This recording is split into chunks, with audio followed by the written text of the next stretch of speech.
Oh, And thank now you. we're going to cut over to the four of you, because for the sake of convenience, I'm going to say that, Klaus, Kun, by this time you have found the bastard and the bitch.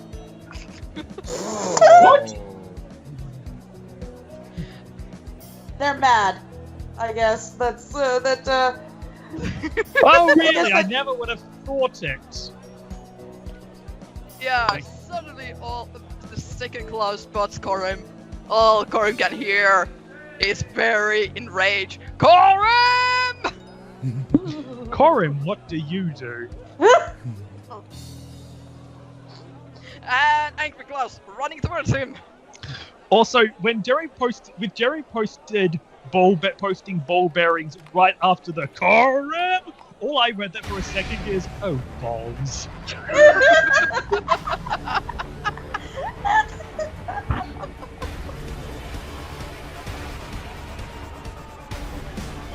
But yes, Korim, what do you do as the spectre of doom is approaching?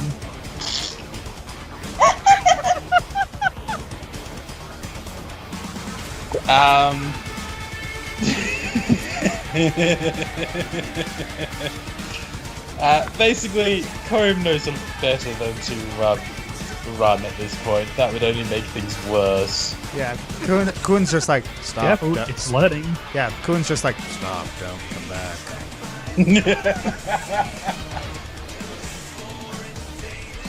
Vell is waiting for the ire to turn on her, but is enjoying the spectacle for the moment. Yeah, Korim is gonna get a very, very painful whack on the head with a stick. I'm torn between having Korim just take the hit and Korim doing what Korim does best and dancing and avoiding every single hit. You're allowed Do you to. really want me to roll attack?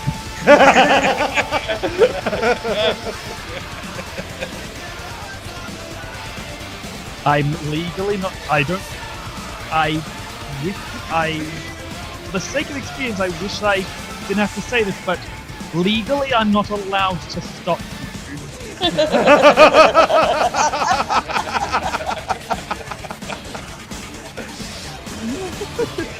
I'm not. Well, I got total 19 for my attack, so... Wait, what? Do you throw Korim? Do you dance? I didn't hear what he said. 19 for his attack. Yeah. Yeah, Korim dodges that one. Okay, still! so there's a few minutes of basically a Benny Hill routine as Korim avoids multiple attacks from his berserker raised brother, while Kun and Vell staring quite shocked at all that the students of pacifists can be so compassionately bloodthirsty. Get back here! Vell kind Over of here and transferred take over your to... punishment! Also, you are so doing art of that, Dogi. Yeah, it's so Kun looks over at Vell. Let me guess.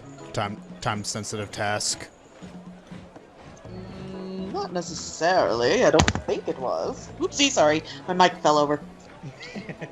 More like a come to Jesus moment. I don't know if that's the right words for it. Well, It's in like- this setting, more it's like coming probably to- more like come to the goddess moment. Coming clean, let's go with that. I see. And I had to be there for proof. I am evidence in and of myself, as you know. Understandable. Should I stop this, or should I just let them both tire each other out? Well, I'm going to say that there's been a respite for... There's been enough of a respite from the attacks. Claus is tired himself out enough that Korim is able to try to explain himself, should he wish.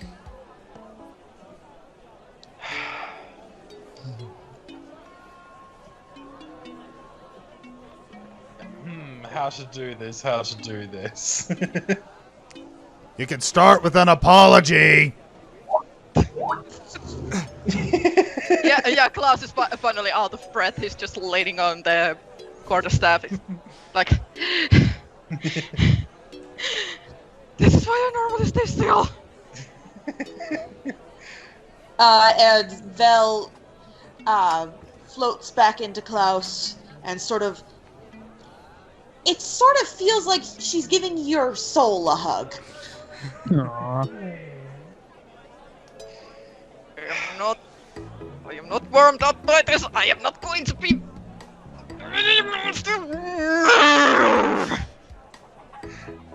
Korim just Sorry, closes his eyes and sighs for a moment. Sorry, does anyone have the comprehend languages spell available?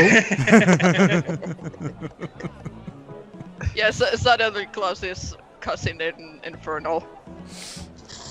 But in any case, Kun can actually understand that. so, I never chose my languages. Kun. Well. you are not a sailor, but you still blush. Ah! Let's just say that Klaus has been dealing with so many dead. He's learned some very colorful language. Indeed. Anyway, so yes, what do you do, Korim? Yes, I repeat the closing eyes and sighing for a moment. After what happened yesterday, myself and Vell needed to go and speak with Horace. In large part to make sure that you do not get the brunt of his displeasure when he found out about Vell. Okay, Klaus. You will get a +5 on your attack roll now if you wish to make it. Yes! I knew you'd do that. Okay, so that's total +10 and 23. Oh god, that matches my AC. So yeah, so it's like, so I basically left to be sacrificial and tell him about Vell to keep you safe. Whack! Whack!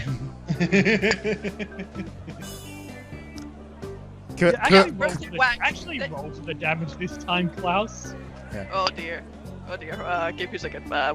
Kun I've never rolled damage on this thing, so it's 1d6 plus 2, 1d6 plus 2, 1d6. 2 points. Total 4. Okay, so yeah, 4 non-lethal as just beat smack. And after that, Klaus takes hold of his shirt and starts shaking. Do you know how worried I was? I have an idea. This is Korim rubbing his frickin' forehead. Yes, one very sizable idea. What? And then you say, wait a sec. Then you say, you put the king at.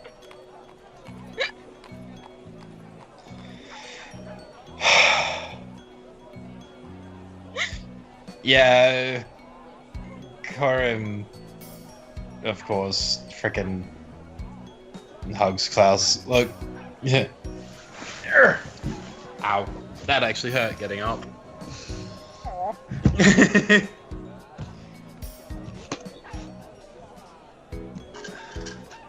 Look, I'm sorry, alright? I needed to make sure that nothing would happen to you when things finally went south with the king. I would have left a note, but I can't hold a pen. You could have left a message. I was right outside his door.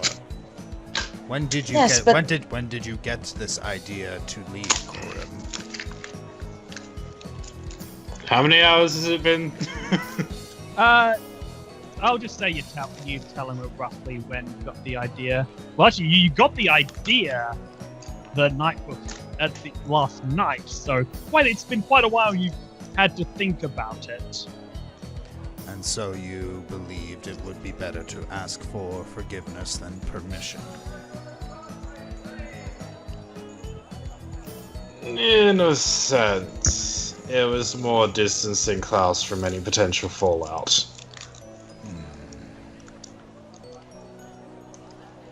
Your intentions were admirable, but we cannot keep secrets like that from each other. It makes defending Klaus that much harder. Yeah, Claus just sniffles and wipes his eyes a little. And what if something had happened to you because of me? Because you went and tried to defend me. What then?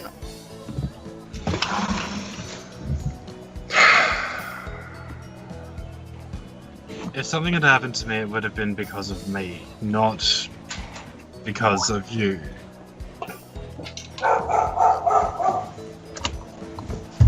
That wasn't Corey. And now there is another dog barking again. Continuing on. Yes. However, in going and speaking to the king, not only have we cleared things up, we now know what the two kings' plans are for us. And I believe that Khan is going to wish to speak with you and Whisper at some point very soon. As Am I to make an appearance there as well? that one I can't answer. We must be prepared for the possibility. Oh boy, I'm playing hokey pokey with body swapping today, aren't I? I put my right arm in, I take my left arm out, I go inside a pot. You went inside a what? I went inside a vase. Yeah, she possessed a vase for a little while. Lots of what? No.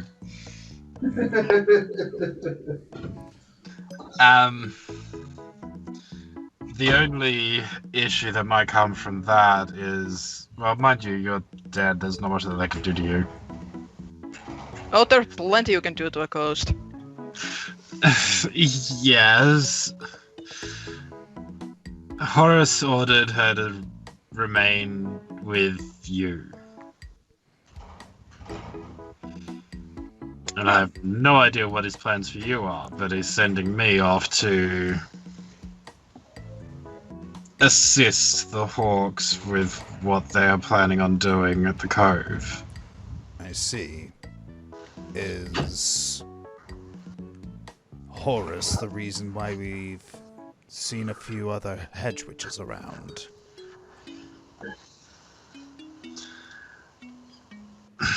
I would assume so. Do you know if they're There was do a you know lot if of they're di- di- dangerous? Judging by the fact that there was a member of Klaus's order in the throne room, I actually don't know whether it was Horace's order or whether it was theirs with regards to Vell. Though I have my suspicions that it was actually something that they desired. To be fair, there was a lot of dead from the Cove, and there's been a lot more dead on the recent days, and it's kind of our job to help the dead to pass to the veil, so to speak.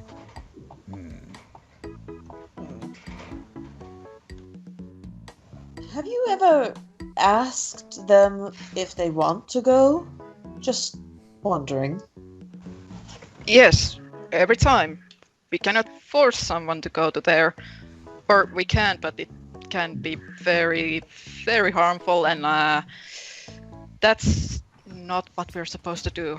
It's a last resort. We're supposed to Exactly. We're supposed to help and guide, not force people. Alright. How many times have you done it? Force someone or guided someone. The latter.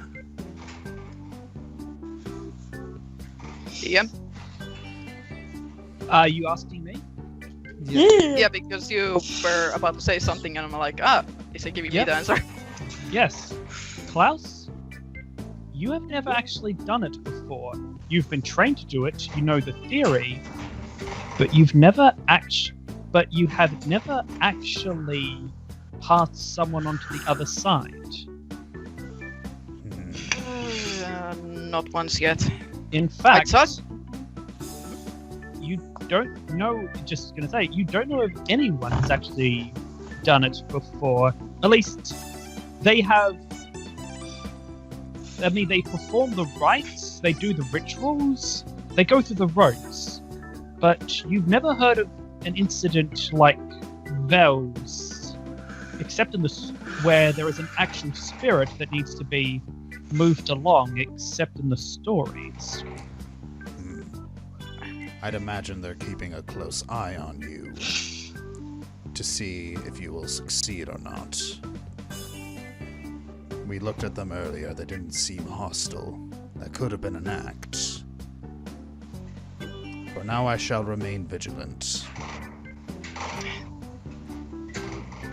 Well, remember how I am pacifist? Yes. The whole order is. With all due respect, not everybody in an organization always shares the same ideals. There's always a crazy one. And that you see Kun look down. That might be the case, but it's one of our core tenets. You'd be surprised. Even in an organization where the values are honor, courage, and commitment, you'd find people who fail to follow all three.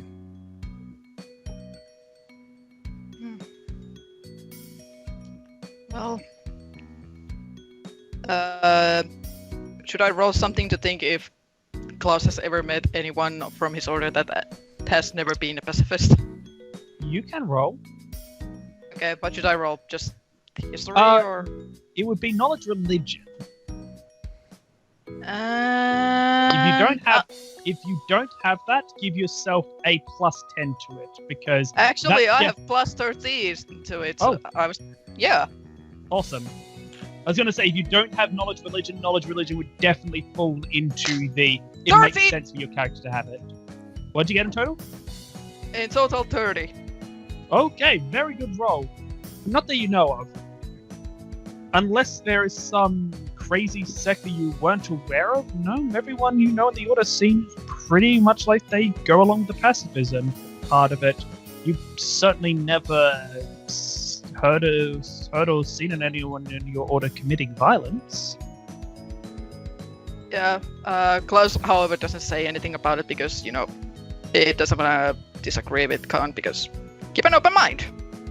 Now, by the way, curious, did Klaus get the note paper from his father? He did get the paper, but he didn't give it to Korim yet because he's that's what I kind was of. wondering. Is he going to give it to Korim? Yeah, he was going to give it after the talk was done. He's like, that made me promise to give you this, and he gives the paper. I'm still mad at you though. I mean... And you too, Sorry. Will. What? Sorry. But. Korim, he hands you a slip of paper. What do you do? Read it. It's a very old newspaper clipping. Shocking new developments. Yes, as impossible as it may seem, the very same mana forging you use in everyday life could be used to heal your loved ones. Further research into the startling malleability and adaptability of this amazing material has shown that it has the ability to cauterize wounds, seal arteries, and even reattach limbs. Scholars are cautiously optimistic, but if testing continues at this rate, it is possible this technology could be used to treat ailments of the skull or even previously thought mortal injuries. A member of the Mana Forging Guild spoke to the press this week, and it ends on a word, but not the end of a sentence.